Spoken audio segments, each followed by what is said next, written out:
Bonsoir, fidèles téléspectateurs de Pissou TV. Merci de nous retrouver encore une fois de plus sur ce plateau pour parler toujours de la paix.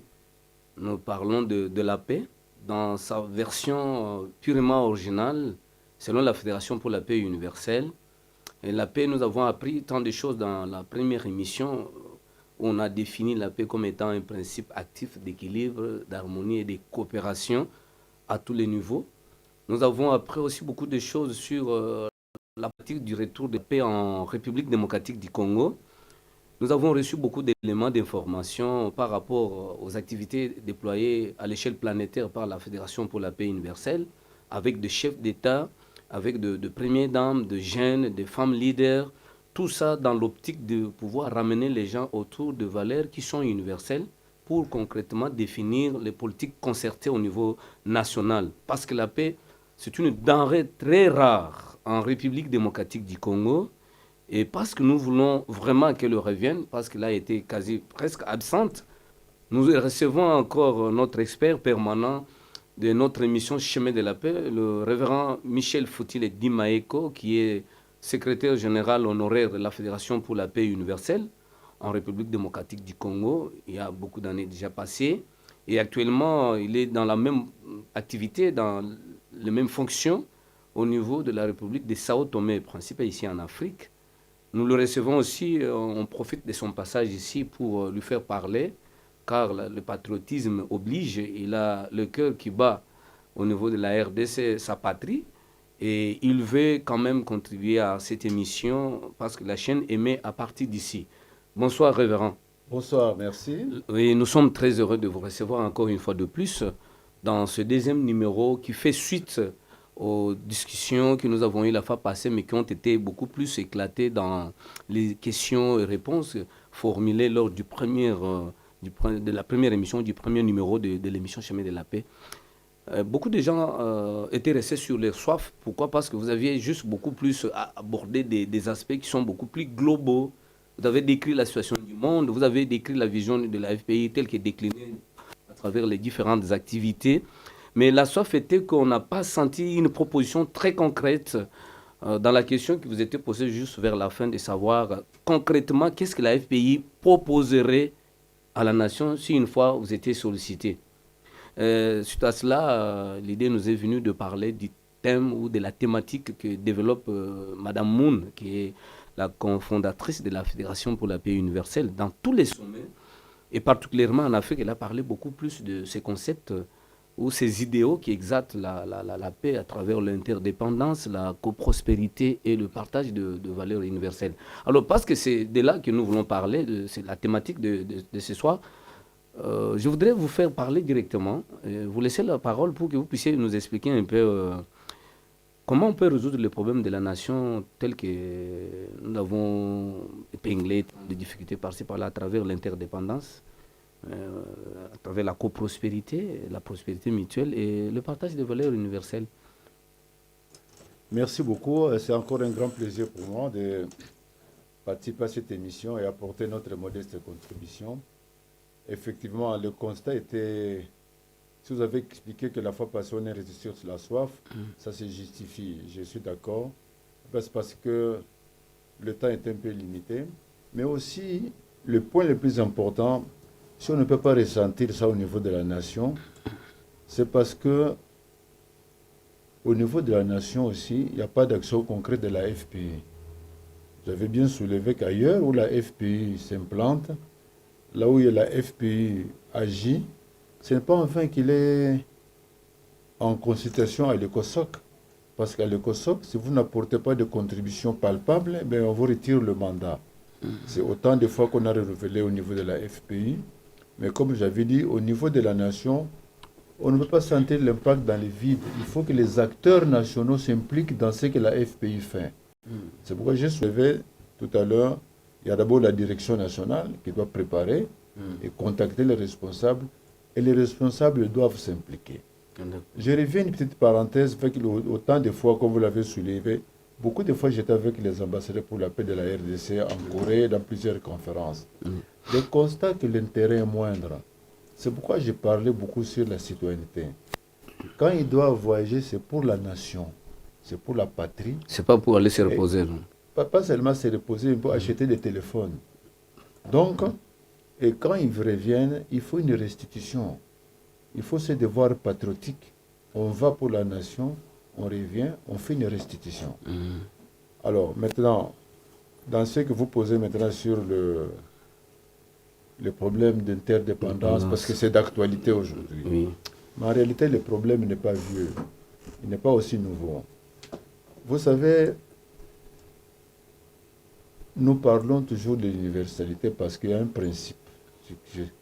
Vous m'excusez, je suis dans les lois parce que c'est ce qui est clair. Oui. Il faut partir de l'univers,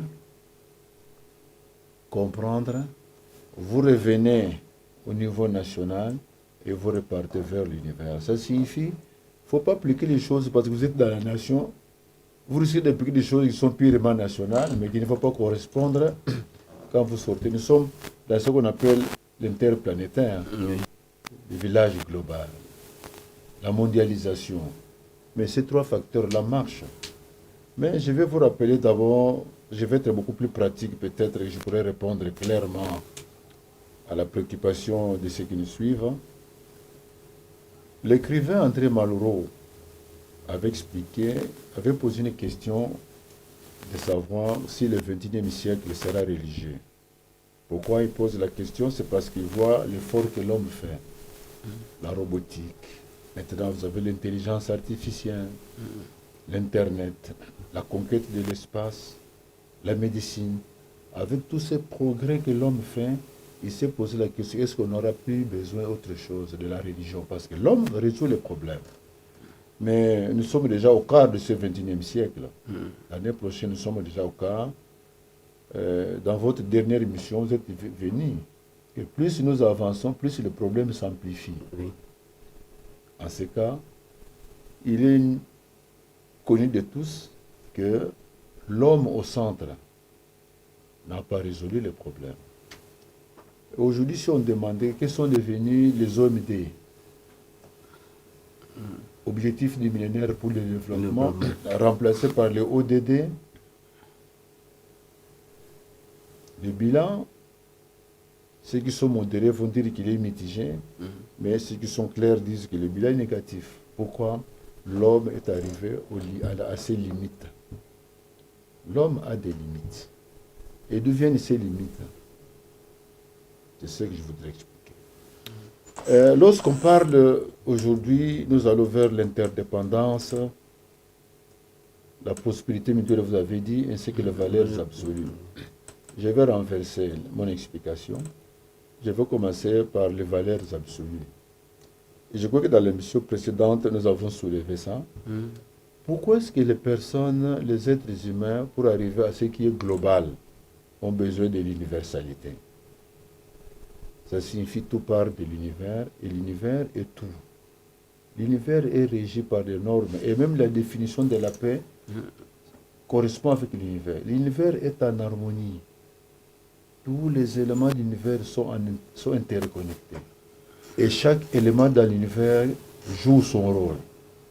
Qui a perturbé l'univers aujourd'hui? C'est l'être humain qui projette sa propre imperfection, sa propre contradiction, il la projette dans la nature, et voilà où est-ce que nous en sommes aujourd'hui avec le réchauffement climatique.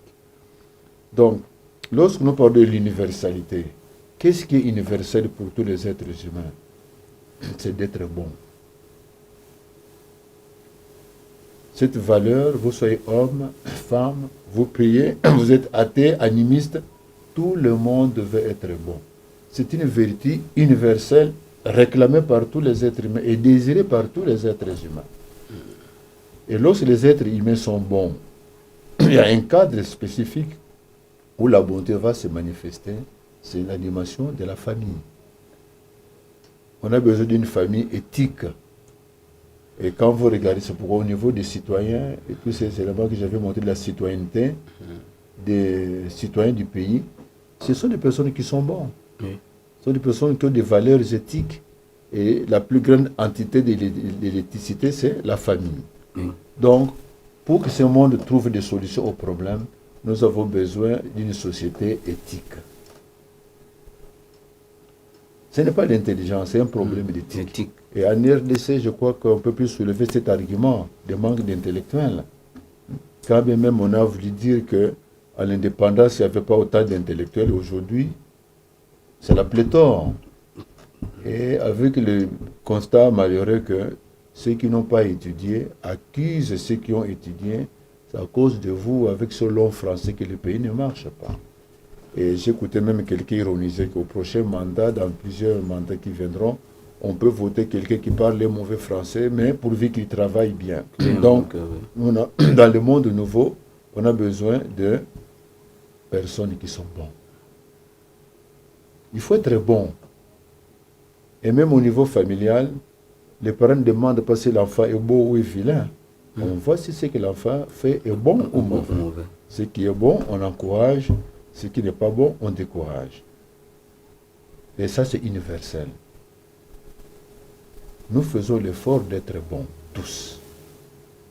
Et ça, c'est quelque chose qui est universel. Donc, les Congolais aussi, efforçons-nous d'être bons. Après, vous allez à le problème de prospérité mutuelle. La prospérité, c'est l'abondance. C'est le développement aussi. Et la mutualité. Mais c'est la capacité d'être avec les autres. C'est le vivre ensemble. Mais pour être à ce niveau-là, il faut d'abord être bon. C'est quand on est bon qu'on a cette vertu de vivre aussi pour les autres. Et ça, c'est quoi? Ça, c'est une façon de réformer la dimension politique. Dernièrement, vous avez soulevé un problème que vraiment nous parlait. Il ne change pas d'avis. C'est là qu'il y a l'antagonisme. Au niveau de la démocratie, il faut faire de bonnes élections. C'est pourquoi je m'étais retenu la fois passée, parce que je devais revenir. On a besoin d'une nouvelle forme de démocratie. Donc les éléments qui sont dans l'actuelle démocratie sont obsolètes, ne correspondent plus. Alors qui va les actualiser? Je viens. Oui. Mais la FPI fait des propositions. D'où l'intérêt qu'on s'attache à la FPI et que les responsables écoutent ou alors soient disposés à comprendre la nouvelle vision. Parce qu'il faut accepter, c'est ça un nouveau paradigme. Si vous restez avec l'ancien paradigme, vous ne pouvez plus émettre. Vous êtes comme si quelqu'un était hors ligne, hors réseau. Donc on a besoin d'une éthique où il y a les valeurs, là on respecte les droits de l'homme et les devoirs de l'homme. Et à ce niveau-là, on n'a jamais établi la déclaration universelle des devoirs de l'homme. Seulement des droits. Nous sommes dans les droits de l'homme et c'est pourquoi il a le droit de marcher nu parce que c'est comme ça qu'il veut. Et personne n'a le droit de l'arrêter parce qu'il va se plaindre. Donc, on est seulement au niveau des droits de l'homme, mais on n'a pas déclaré les devoirs de l'homme. C'est un problème qu'il faut résoudre. Ne cherchez pas des choses concrètes comme ça dans le vide. Il faut que les gens comprennent, que la société comprenne que j'ai des devoirs et des droits. C'est quand je fais les devoirs que j'ai des droits. On ne peut pas réclamer des droits quand on n'a pas fait le devoir. Mais qu'est-ce que la société? On réclame plus les droits que des devoirs. Et au niveau de la démocratie, tout à l'heure, la fois passée, on en a parlé, les systèmes électoraux et tout ça. Mais c'est quand les normes, les enjeux sont clairs. Et il n'y aura pas d'antagonisme. Ça signifie, si c'est vous qui passez au pouvoir, vous passez. Et les autres reculent. Et d'ailleurs, même dans la façon de travailler, je n'ai jamais compris pourquoi est-ce que les gens au pouvoir s'acharnent, par exemple, ceux qui sont dans l'opposition. Mais si on comprend très bien, mais ils vous avertissent. Puisque vous critiquez, ils disent que ça, vous n'avez jamais fait ça. Eh bien, nous, on fait. Mais est-ce qu'ils le font avec amour ou bien c'est de la pure jalousie? Ça, c'est un autre paramètre. Oui. Mais je m'adresse, par exemple, à ceux qui sont dans le pouvoir. Ils sont intérêts à tirer beaucoup de leçons des critiques de ceux qui sont dans l'opposition. Oui. Vous nous reprochez de n'avoir pas fait ça. Ok, nous, on va faire ça. Comme ça, on se maintient. Comme ça, on continue. Donc, on a besoin d'une nouvelle forme de démocratie. Il y a les droits de l'homme, il y a aussi les devoirs de l'homme, et il n'y a pas d'antagonisme. Et quand tu regardes, par exemple, la forme de démocratie que nous avons, j'ai dit qu'il y a plusieurs variables là-bas. Regarde la démocratie européenne, elle n'est pas parfaite, mais elle avance mieux que la nôtre. Pourquoi? Parce qu'avec certaines valeurs, il y a la tolérance. Il y a la tolérance, il y a le respect mutuel. Le respect mutuel, oui. Ceux qui sont au pouvoir, ils le sont. Oui. Et ça leur fait avoir. En Afrique, je ne pense pas que c'est le cas. Vous soulevez de la jalousie, mais c'est justement ça le problème. Et ça devient le pouvoir pour le pouvoir et l'opposition pour l'opposition. On s'opposera même à ce qui est bien. Même si Jésus devient le président de la CENI. Non. Même si Dieu votait au Sénat, ça sera la même chose. Donc, ça, c'est la société éthique. Il nous fait une forme de démocratie. J'avais dit que la fois passée, lorsque les gens parlent de la démocratie, les gens voient ça comme une dimension seulement politique. La démocratie, fondamentalement, n'est pas politique. La démocratie, elle est spirituelle. Il faut voir l'histoire, qui n'est pas seulement têtue, mais qui est aussi l'ami de la vérité. Tous ces conflits de la démocratie dont on parle aujourd'hui au XXe siècle, mais ça a commencé à l'époque féodale. À l'époque féodale, l'époque médiévale. De l'autre côté, vous avez la papauté qui était autoritaire. Et on s'est opposé à ça avec la réforme militaire. Oui. Vous montez vers le XVIIIe siècle, le XIXe siècle. Vous avez les Lumières qui ridiculisent la religion. Montrant la primauté de la raison sur la foi. Et les Lumières ont complètement détruit la religion. Une lumière dans la raison, mais amenant l'obscurité spirituelle. Et vous montez plus haut au XXe siècle, c'est une autre réforme qui vient avec l'idéal communiste, avec des démocraties de type populaire, le prolétariat. Ça, c'est Karl Marx et Lénine. Karl Marx et Engels, mais appliqué par Lénine. Ça, c'est des formes de démocratie populaire, le prolétariat. Mais ça s'est terminé. Ça n'a pas résolu le problème. De l'autre côté, après la réforme qui était faite, on arrive à la démocratie du XXe siècle aujourd'hui, avec le capitalisme, avec le marché libre. Résultat, c'est la dégradation. Bref, parce que vous voulez des pistes et des solutions, lorsque vous voyez que les éléments que vous avez utilisés n'ont pas abouti, ni l'idéal communiste n'a réussi à trouver des solutions aux problèmes de l'homme, le monde libre non plus n'a pas réussi à le faire, centré sur le capitalisme et le marché libre. Alors si vous avez les deux côtés que vous avez suivis pendant des siècles, n'ont pas donné des solutions, vous n'allez pas continuer dans le bon sens. Il faut trouver quelque chose qui est en avant-plan, quelque chose de nouveau. Et le problème des êtres humains, c'est l'adaptation. L'être humain aime changer les choses, révolutionner les choses, refuse lui-même sa propre révolution. Pourquoi nous disons que le monde aujourd'hui est à la croisée des chemins? Personne en réalité n'a de solution. Et j'ai assisté, comme vous l'avez dit, à plusieurs forums internationaux. Oui. Tout le monde reconnaît qu'on n'a pas de solution. On gère des problèmes. C'est pourquoi là, j'avais dit que la FPI, avec la vision que le fondateur a, nous n'allons pas pour la gestion. C'est un apport nouveau. C'est un nouvel ordre mondial qui apparaît. Donc, la démocratie telle qu'elle se passe, il faut la changer. Nous allons à l'interdépendance. Souvent, c'est ça que dit, nous allons à la mondialisation. Et c'est très attirant. Hein. Tout le monde a les nez en poupe. On va vers la mondialisation. Mais je vais expliquer quelque chose. La jeunesse africaine ou congolaise va aller quoi vers la mondialisation? Il faut un apport. C'est pourquoi, pour arriver à être bien au niveau de l'interdépendance, il y a deux étapes qui sont importantes, mais qu'on néglige. Avant l'interdépendance, il y a la dépendance. La dépendance ne va prendre au sens péjoratif. Par exemple, la dépendance économique. Ah, que moi je dépends toujours de papa Mike. Il y a une dépendance naturelle selon les lois. Nous passons 9 mois dans le sein du ventre de la maman, c'est une dépendance. N'est-ce pas? Oui. Nous passons 9 mois dans le ventre de maman, c'est une dépendance. Notre survie dans son sein, c'est une dépendance. Et même quand nous naissons, la nature, nous dépendons. L'eau, ce que nous mangeons, la lumière, c'est une dépendance. La dépendance, le point clé de la dépendance, quand vous dépendez, pendant un temps donné, c'est de la gratitude. Et lorsqu'on n'est pas reconnaissant, et dans la vie, vous savez ce que ça donne. On est reconnaissant. L'ingratitude ne paye pas. Mais l'indépendance est aussi limitée dans le temps. Après la dépendance de maman, nous naissons. Oui. On devient indépendant. Et l'indépendance, ça signifie on n'est pas sous la contrainte, il y a une certaine souveraineté. On s'assume. L'indépendance signifie la responsabilité.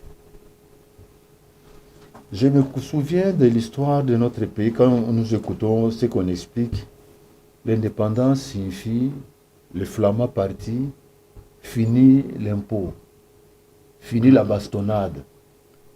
Nous aussi on devient libre comme lui, mais on ne va pas produire.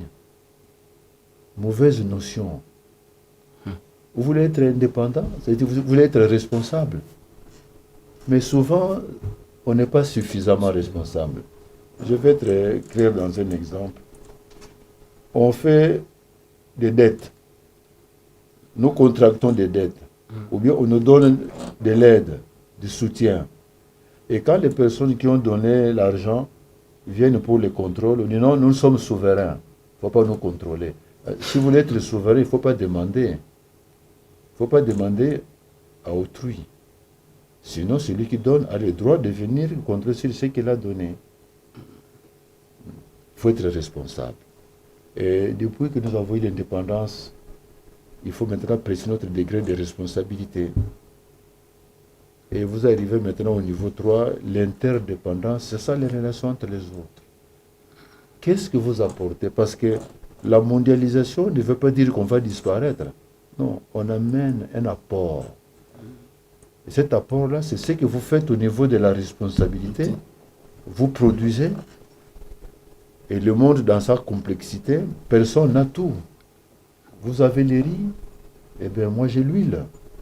Nous pouvons manger. C'est que Confucius, le sage, m'a expliqué, l'aveugle et le paralytique. Je marcherai pour toi et Toi, tu verras pour moi. Donc le monde va vers cette dimension-là, mais fondamentalement, le point clé, qu'est-ce qui manque chez les êtres humains? Parce que c'est ça que vous demandez comme solution. Le problème, c'est le cœur de l'homme.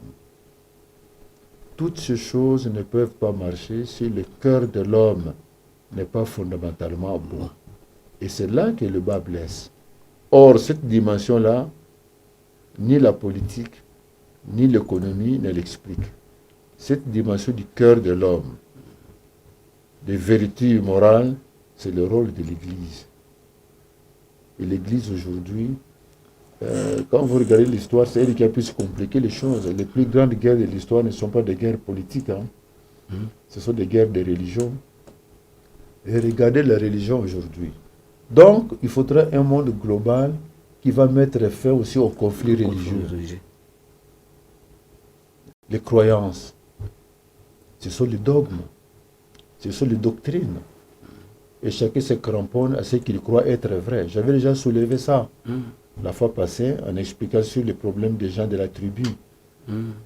Donc, pour un monde du bien, pour nous résumer, on a besoin d'une société éthique où il y a les valeurs. Et ces valeurs-là, il faut qu'ils aient une référence absolue. Ça signifie que tout le monde s'y réfère et reconnaît. En ce cas, il n'y a pas d'antagonisme. Nous avons besoin d'un nouveau système de démocratie où il y a le respect aussi des droits de l'homme, comme je l'avais expliqué. En ce moment-là, la politique en soi elle n'est pas mauvaise.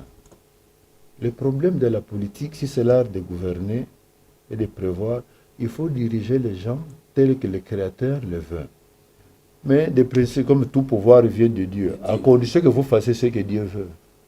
Mais comment il exprime? Oh, mais Dieu montre ça, il y a le bilan, il y a les résultats. Lorsque le roi Saoul, il a envoyé faire la guerre, il a reçu un ordre de Dieu de ne rien amener de ces Amalécites. Mais il a changé d'avis. Il est venu avec un troupeau, et quand le prophète Samuel va vérifier, il se rend compte qu'il a désobéi, et le pouvoir fut retiré, parce qu'on n'est pas conforme à Dieu. Guider les êtres humains n'est pas le problème, mais les guider selon leur Créateur, c'est mieux. J'espère que je me fais comprendre. Alors, maintenant, c'est comme ça, quand on arrive au niveau de l'interdépendance, c'est la relation entre les êtres humains. On s'échange. L'homme, c'est un être communautaire. C'est sa nature essentielle. Il vit avec les autres, les vivent ensemble. Mais pour que vous soyez respecté là-bas, il faut apporter. Et vous apportez quoi? C'est ce que vous aurez fait pendant votre autonomie. Vous vous assumez. Vous êtes indépendant. Vous produisez. Vous vous défendez. Vous rendez digne et valable. Vous allez vers les autres apporter votre contribution. Aujourd'hui, quand on parle de la mondialisation vers les villages planétaires, les Africains vont apporter quoi? On me connaît avec des béquilles. Hein? Et on va crier par exemple au racisme, mais en Europe, l'Union européenne, il y a des pays européens qui ne sont pas acceptés encore dans l'Union européenne parce qu'ils sont encore en bas. Leur niveau n'est pas suffisant, sinon ils seront une pesanteur négative. On leur dit faites des réformes. Comme ça, vous adhérez. Alors, maintenant, les Africains, avec quel apport nous allons aller là-bas? Avec ces gens, tout ce que vous voyez comme réalité en Afrique, je n'ai pas le temps d'être exhaustif. Donc, en finalité, le vrai problème de l'homme, si c'est le cœur de l'homme qui est perverti, pourquoi le cœur de l'homme est perverti? Et pourquoi l'homme a des limites? Pourquoi il agit à la fois dans ce qu'il veut et son contraire? C'est l'absence de Dieu. Et lorsqu'on parle de Dieu, il ne s'agit pas du Dieu de dogme. C'est le Dieu universel qui a les lois et les principes, avec principe de base. S'il est amour, l'amour signifie vivre pour les autres. Et seules les personnes qui ont cette capacité de vivre pour les autres viennent dans la dimension publique. Donc, voilà l'apport qu'amène la FPI. Parce qu'avec l'amour, les vivre pour les autres, ceux qui sont responsables résolvent les problèmes de ceux qui les ont mandatés. Et ceux qui élisent pareilles personnes ont confiance à ces personnes. L'absence de Dieu pose problème. Mais comme j'ai dit, ce n'est pas le Dieu dogmatique, des doctrines et des rituels. Là, les hommes vont toujours s'échanger des différences. Chacun est convaincu que ce qu'il pense et ce qui est vrai. Alors il faut chercher l'élément qui transcende. Parce qu'on est beaucoup plus dans ce qui divise que dans ce qui unit. Et quand vous regardez les 4 grandes religions, toutes les religions, beaucoup d'aspects sont communs. Mais la nature pervertie de l'être humain, ce qui prie appelle le péché, c'est ça qui a perverti l'homme. Donc il faut revoir ce genre de normes. Une société où le cœur et l'amour est le centre, pas l'intelligence nécessairement, pas la logique, pas à produire des choses parce que l'égoïsme sort de ces problèmes-là. Même pour le partage, il y a ceux qui en ont plus et ceux qui en ont moins. Il y a l'abondance et le manque. Donc, la définition de la paix, c'est l'équilibre. Et pas seulement au niveau des échanges commerciaux, bilatéraux et tout ça, mais aussi même avec la nature elle-même, sur laquelle nous dépendons. Et ça nous était offert comme capital, parce que pour les économistes, le premier capital de l'homme, c'est la nature. Mais ce n'est pas l'homme qui a fait la nature, c'est un don de Dieu. Et le manque de reconnaissance, le manque de responsabilité amène que tout ce que nous en dirons revienne. À condition que nous faisons les contraintes, et je crois que l'humanité va encore attendre longtemps. Voilà donc des problèmes des valeurs universelles. C'est l'absolu, c'est les lois et les principes. Il faut que tout le monde soit bon. Et quand on est bon, vous verrez qu'à l'origine, lorsque Dieu crée nos premiers ancêtres, ce sont les 3 points. Pour ceux qui lisent la Bible, il faut plus voir la Genèse 1, 28. Sois bon. Quand tu es bon, tu n'as pas besoin d'aller à l'église. Lorsque Dieu a créé Adam et Ève, il n'a pas montré l'église où ils devaient prier. Il n'a pas montré le parti politique où ils devaient aller adhérer. Ils sont bons, ils créent une bonne famille, et la famille se multiplie avec de bonnes personnes. C'est ça, la société éthique. Et tout le monde doit être bon, quelle que soit votre race, quelle que soit votre religion. La bonté, c'est une vertu de l'être humain. Si nous sommes bons, beaucoup de choses disparaissent. Nous allons au niveau démocratique, comme nous avons dit. Il n'y a pas d'antagonisme. Ce sont les règles du jeu.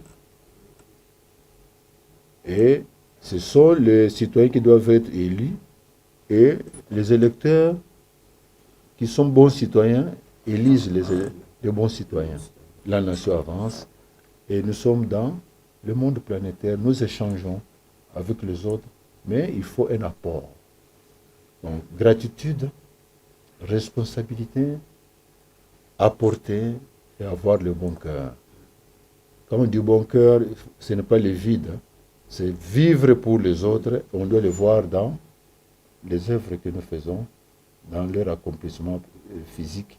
Et là, nous pouvons aspirer au monde que la Fédération pour la paix universelle appelle une seule famille humaine sous Dieu. Sans Dieu, personne aujourd'hui ne peut dire le contraire. L'homme est limité, il a montré ses limites, mais maintenant il a besoin de cet apport que Dieu soit le centre. Voilà la vision de l'AFP. Voilà, je ne sais pas si la technique.